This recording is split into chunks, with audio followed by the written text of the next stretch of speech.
Today, we are diving deep into something I think a lot of us struggle with, this idea of keeping it all together. We're going to talk about the Stoics' debt and why that calm, cool exterior might actually be a massive metabolic trap. You know who I'm talking about, right? That person who's just a rock, the one who stays cool when everything is falling apart. We look at them and we think, wow, I wish I could be like that. But what if that composure isn't really strength? What if, under the surface, it's the sound of a clock ticking down to an explosion? Well, that's the big idea we're going to tear apart today. Because that silence, that stoicism, it has a price. It's not free. There's a biological cost, and we're going to call it the Stoics' debt. So here's the first big shift in thinking. We tend to think of silence as an absence of feeling, right? But the science shows us it's the exact opposite. It's an active, super energy-intensive process of suppression. Just imagine this. For every single frustrating comment, every little disrespectful moment you experience but don't address, you put a brick in a backpack. By Friday, you're not strong. You're just carrying a ridiculously heavy load. And, well, that heavy load almost always leads to a very predictable and I'm guessing a very familiar scenario. Let's call it the pressure cooker meltdown. So picture this, it's Friday night. You've had a monster of a week. You bit your tongue when your boss said that passive-aggressive thing. You forced a smile at some rude person in line. You just swallowed your frustration to keep the peace. You were the professional, the bigger person. And then you're home, you're in the kitchen, and a glass just slips and shatters on the floor. And you absolutely lose it. I'm talking a full-blown meltdown, screaming, crying, a feeling of being totally out of control. You feel brittle, like you could just snap. But here's the thing we get wrong. That reaction, it has almost nothing to do with the broken glass. You are actually reacting to the cumulative weight of all that suppressed data from the entire week. See, your brain doesn't have a delete button for emotions. It just has a run in the background folder. So while you were consciously trying to move on, your body was keeping score. And this brings us to the trade-off, the real cost. Every single time you bottle an emotion, you're paying a kind of metabolic interest rate. Your prefrontal cortex, think of it like a bouncer at the door of your mind, is burning through energy to keep that anger or hurt locked down. Meanwhile, your stress hormones are going through the roof, your heart rate's up, your muscles are tight. You're literally paying for that short-term social peace with your long-term health. So how does this actually work inside of us? To really get it, we have to stop thinking about emotions as just thoughts. We need to see them as a physical system. And this brings us to what we can call the hydraulics trap. Okay. So imagine your emotional system is like a network of hydraulic pipes. When you experience something, good or bad, pressure builds in those pipes. A healthy system, it lets that pressure flow through and release. But the bottling system, it works way differently. It follows a very predictable and frankly, a very damaging three-stage path. It all kicks off with step 1, cognitive censorship. You feel that surge of anger or hurt, but your thinking brain immediately clamps the pipe shut. You slap on a smile and say, nope, I'm fine. And this leads directly to step 2, somatic sequestration. That emotional energy has to go somewhere, right? Since it can't get out, the body stores it. It gets packed away in your tight jaw, your tense shoulders, that knot in your stomach. And finally, when the pressure just becomes too much to hold, you hit step 3, volatile liquidation. The pipe bursts, and weeks, months of stored-up frustration comes flooding out over a broken glass. Now this first step, the clamping of the pipe, it actually has a technical name. It's called cognitive decoupling. It's that precise moment your logical mind decides to just actively ignore the physical signals your body is screaming at you.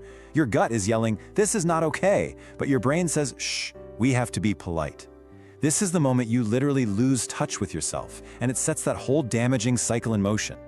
Okay, so a fair question is, why on earth would our brains be designed to do something so self-destructive? Well, the answer isn't in our modern world. It's deep in our evolutionary past. It's all rooted in a primal fear. Think about it. For hundreds of thousands of years, we lived in these small, tight-knit tribes. And in that environment, social harmony wasn't just a nice-to-have. It was a matter of life and death. If you created too much conflict, if you angered the group, you could be exiled. And exile pretty much meant you were dead. So your brain developed a prime directive. Stay in the tribe, no matter what. Quiet is safe. This creates a huge internal battle. Your brain has two competing priorities. Priority number 1, by a landslide, is maintaining social harmony so you don't get kicked out of the group. And way, way down in second place is your personal truth, what you actually feel. Your brain is wired to sacrifice your own well-being for the sake of that ancient social shield, every single time. This is a classic example of what's called evolutionary lag. You're running ancient software on modern hardware.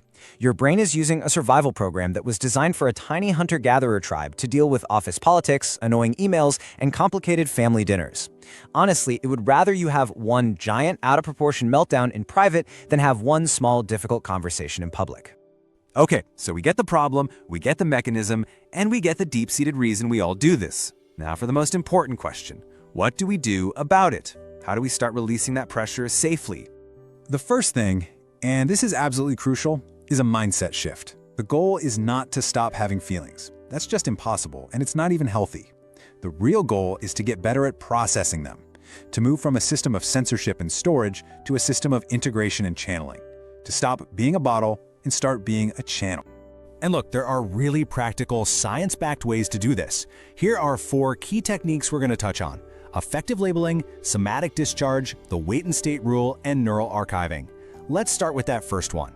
Affective labeling. It sounds so simple, but it is profoundly powerful.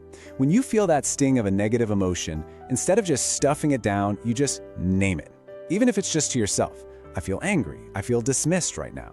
The second you put a word to that feeling, you actually shift the activity in your brain from your primitive, reactive amygdala, the brain's alarm system, to your logical, problem-solving prefrontal cortex. It's like opening a tiny biological relief valve. Next up is somatic discharge. Remember how we said the body stores the emotion? Well, this technique is how you get it out. If you've spent all day being strong and professional, you can't just go flop on the couch and expect all that nervous energy to just vanish. You have to physically move. Go for a run, shake out your arms and legs, do some deep breathing. This physical movement sends a signal to your vagus nerve, which is basically the superhighway of your nervous system, that the threat is over and it's safe to dump all that stored up stress. So when we start to put all these pieces together, it leads us to a completely new way of looking at our emotions. We start to see a path to shift from being this fragile bottle, always on the verge of shattering, to being a powerful, flowing channel. And this brings us to what might be the single most important takeaway from all of this. You cannot delete an emotion. You can only delay its delivery. We spend so much energy feeling guilty and ashamed about the moment we finally explode, but the explosion was never the real problem. The problem was the bottling. The problem was the months or years of suppression that made that explosion inevitable. Let me just leave you with one last thought, a way to reframe your entire relationship with your feelings. What if they aren't errors? What if that anger, that sadness, that frustration, what if they aren't bugs in your system, but they're actually the gas in your tank? What if they're just vital information, telling you what you need, where your boundaries are, and what needs to change? Because in the end, the choice is moving from a life of quiet desperation to one of conscious expression. Real control begins when you stop seeing stoicism as a strength and start seeing it for the debt that it truly is. The path forward is simple, but it's not easy. Don't hold your breath, find your voice,